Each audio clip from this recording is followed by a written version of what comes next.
Muy buenas tardes, asesora, compañeros y público en general. Reciban un cordial saludo desde el municipio de Guanímaro, Guanajuato. Me presento. Soy Aurelia Martínez Jaime.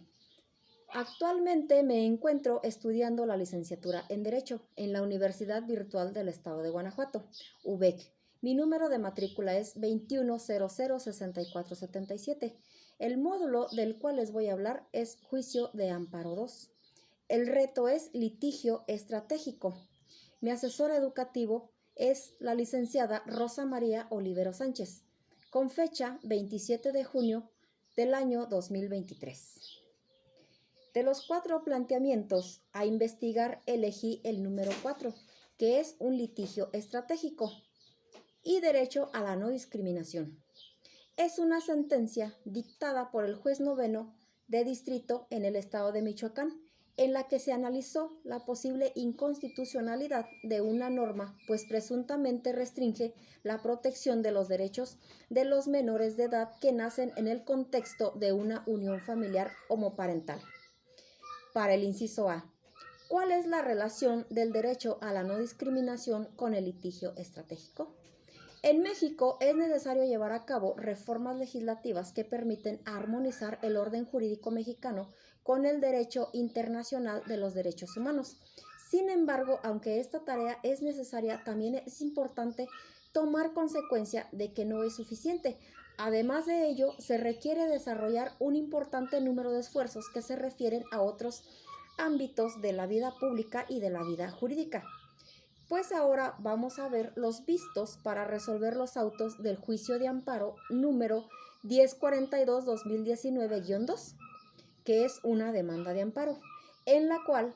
fue presentada mediante escrito con fecha día 24 de septiembre del año 2019 en la oficina de correspondencia común de los juzgados de distrito en el estado de Michoacán. ¿Quiénes son las autoridades responsables? Pues viene siendo la directora del registro civil en el estado con residencia en la ciudad ya antes mencionada y oficial del registro civil del municipio de Hidalgo, Michoacán. Actos reclamados. El director general del Registro Civil del Estado de Michoacán de Ocampo permitió la omisión de autorizar el registro de nacimiento de los menores hijos, asentando como padres de los menores a los suscritos y por consecuencia la omisión de autorizar expedir sus actas de nacimiento y sus claves únicas de registro poblacional, mejor conocidas como CURP. La inconstitucionalidad del artículo 334 del Código Familiar para el Estado de Michoacán, en específico la parte aduce, cuando se trate de matrimonio heterosexual, se presumen los hijos de los cónyuges al contener una categoría sospechosa. Esto es una distinción basada en las preferencias sexuales, lo que se traduce en anulación o menoscabo de los derechos humanos y libertades de las personas. Este juzgado noveno de distrito en el estado de Michoacán con residencia en la ciudad de Morelia es legalmente competente para conocer y resolver el presente juicio de amparo con apoyo en los artículos 103, fracción 1 y 107, fracción 7 de la Constitución Política de los Estados Unidos Mexicanos, al igual que el artículo 33, fracción 4 y artículos 35 y 37 de la Ley de Amparo, con fundamento en el artículo 74, fracción 1 de la Ley de Amparo, así como en la jurisprudencia P/J 40/2000 y la tesis aislada P6/2004, se procede a fijar en forma clara y precisa los actos reclamados en la presente litis constitucional. Se hacen valer conceptos de violación en contra de los actos reclamados, pues en esencia los quejosos, entre otras cosas, aducen que se transgreden en su perjuicio los artículos 1 y 4 de la Constitución Política de los Estados Unidos Mexicanos, pues estiman que el artículo 334 del Código Familiar de Michoacán es inconstitucional porque se compone de conceptos literarios discriminatorios dirigidos al menoscabo y detrimento de los derechos fundamentales de las personas con distinta orientación sexual a la heterosexual, pues contiene una categoría sospechosa y una distinción basada en las preferencias sexuales. De ahí que se contrapone con la Constitución Política de los Estados Unidos Mexicanos, que expresamente prohíbe toda discriminación motivada por las preferencias sexuales o cualquier otra que atente contra la dignidad humana, pues expresamente restringe la regulación de la fijación de la filiación de los hijos de matrimonio a una condición de matrimonio heterosexual, lo que transgrede sus derechos como pareja del mismo sexo, hombres,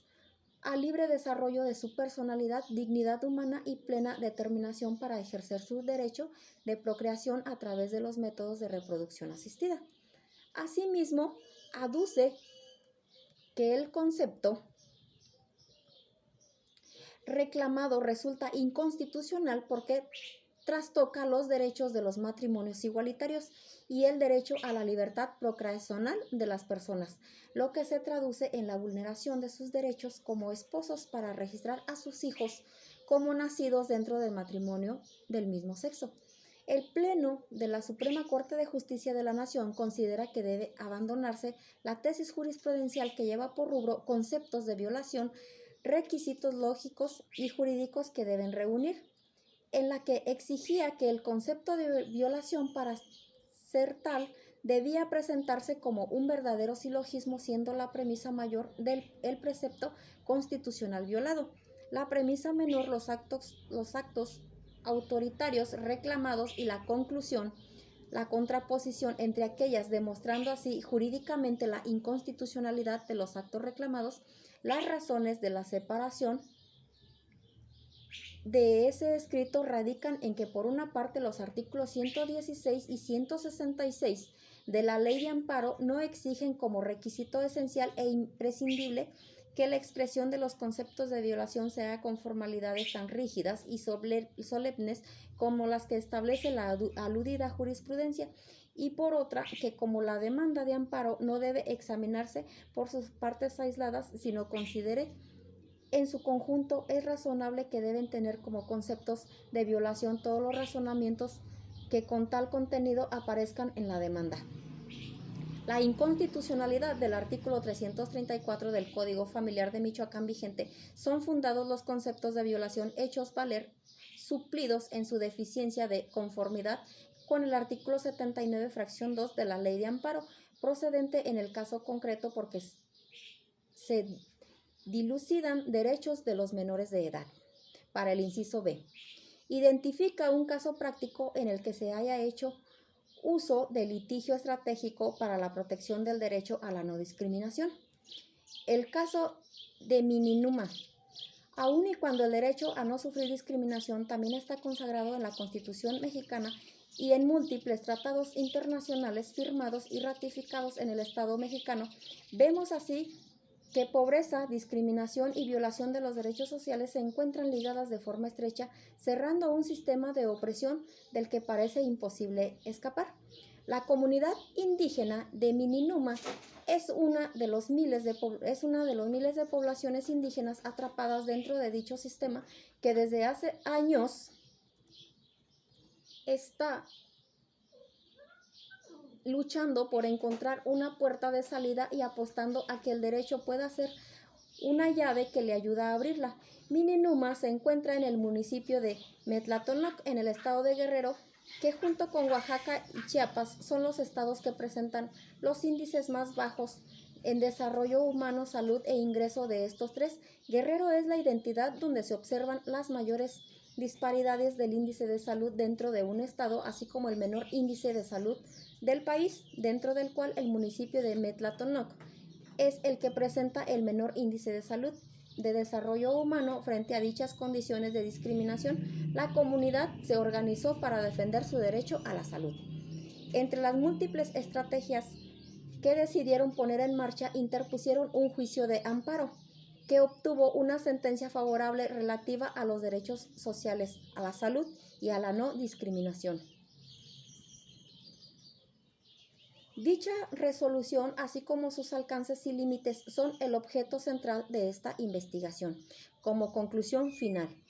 este elemento se fortalece y enriquece con el concepto de litigio estratégico en derechos humanos, el cual constituye el centro de reflexión de esta obra. La participación de la sociedad ante las instancias jurídicas ha llevado a la creación de estrategias de litigio que aspiran a tener un impacto en la esfera pública. Desde las organizaciones de la sociedad civil, la academia e incluso despachos jurídicos independientes se han erigido espacios que ven en el derecho una herramienta que trasciende a las experiencias de la sociedad civil, controversias cotidianas y se ubica en el ámbito de lo trascendente. Muchas gracias.